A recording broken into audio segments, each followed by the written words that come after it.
This particular lecture centres around manic depression and severe mental illness. To be more precise, my own severe mental illness. Manic depression is more commonly these days known as bipolar affective disorder.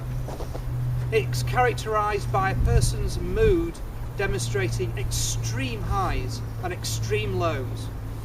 And there is often no absolute balance during any given day between those two extremes. Everybody, to a certain degree, experiences a mood swing every day. We go to sleep at night where we stay perfectly still for a large period of time, and then during the day we become animated. That's an example on a daily basis of the way all human beings function. So what is the difference? Well, with manic depression, with that severe form of this condition, during the times when a person is meant to be normally animated and actually active, they are often grossly overactive, hyperactive. They speak very quickly. Their speech is highly pressured. Their thoughts race. They feel incredibly high. They feel they can't lose. They spend lots of money. They get themselves into all sorts of trouble. And that process can go as far as people beginning to become delusional about who and what they are. And there are many incredible cases of people suffering from severe mania where they have ended up putting themselves in severe physical jeopardy because they believe nothing can go against them. In complete contrast with that is the depressive side, which is a very low energy state. During this particular period of the condition, the thought processes become almost like they're stuck in glue. You cannot think clearly at all. You find it very difficult to add up a few figures in your head.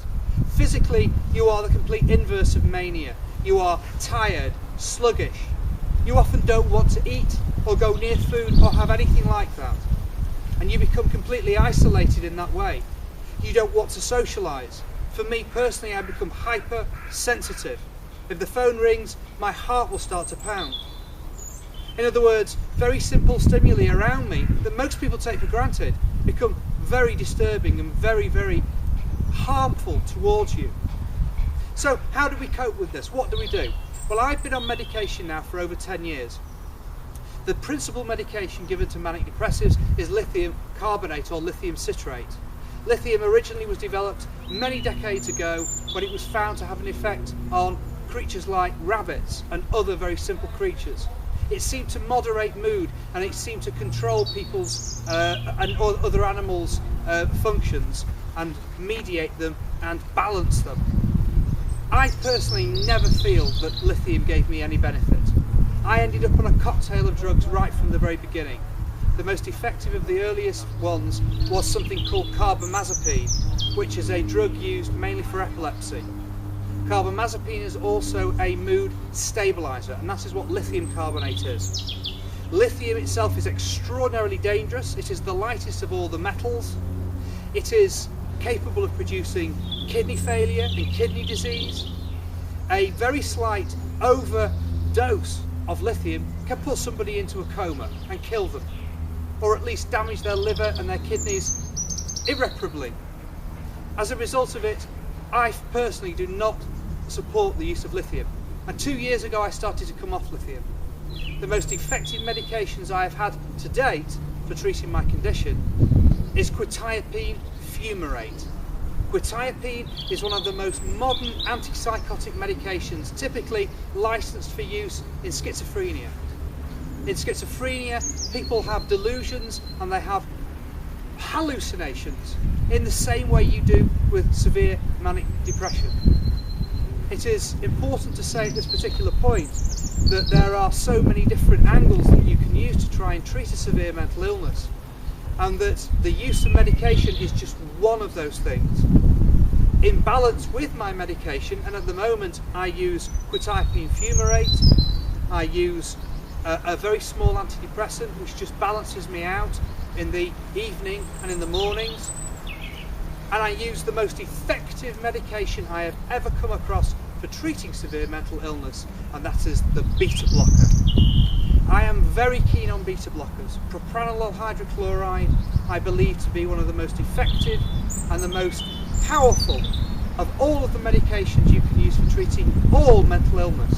it is because of my understanding of the development, the so-called etiology of severe mental illness, that I understand that you need to take a more pragmatic approach to dealing with it. It's very, very important also to realise that the use of other techniques such as cognitive behavioural therapy is absolutely crucial for a complete set of treatments for any severe mental illness.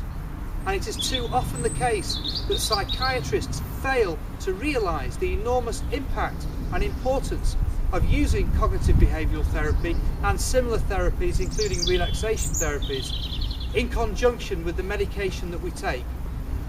Cognitive behavioural therapy is a ludicrously simple idea. It aims at trying to get people to identify the types of situations, the types of causes that bring on severe mood changes, and it enables them to use techniques to try and cope with that. A simplest technique I can think of as a demonstration is the use of affirmations. Affirmations are the way in which the environment relates to an individual and the way in which we can literally put ourselves into positive situations to provoke a positive result, and in the way we can put ourselves into negative situations and make ourselves feel negative. A careful control of those two different environmental stimuli mean that you can, with a severe mental illness, you can avoid a lot of the problems that you would normally come across by having a good identification process. By exposing yourself to positive things, you become more positive. It's that simple. But most people, when they are depressed, they fall into a ruminating spiral. They are literally sucked down by the depression, and fighting it becomes almost impossible. But with cognitive behavioural therapy, one can identify very simple things that you can do in order to bring yourself out of it. Finally, to go back to propranolol hydrochloride, the beta blocker itself is the most effective tool against all severe mental illness. Bipolar affective disorder, schizophrenia, obsessive compulsive disorder, bulimia, anorexia, phobia, all of those concepts all involve the stress response. And the most important part of the stress response is the increase of noradrenaline and adrenaline in the system to increase heart rate, palpitation, sweating, tremor, and many other terrible symptoms of severe anxiety.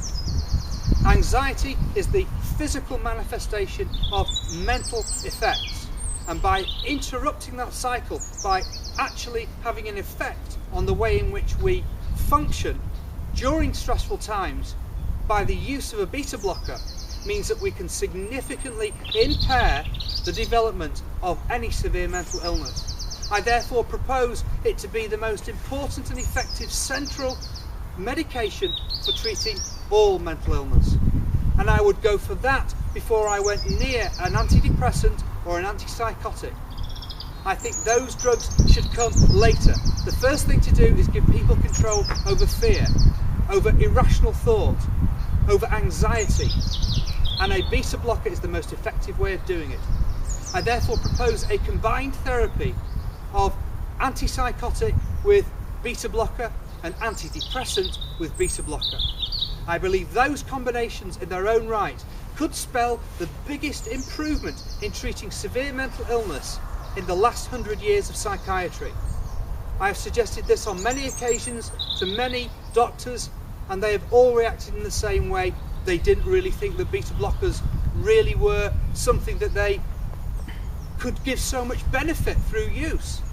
And so it saddens me to know that, but it's good to know I'm standing here before you today recommending this incredible and new way of treating all mental illness by using a beta blocker at its heart.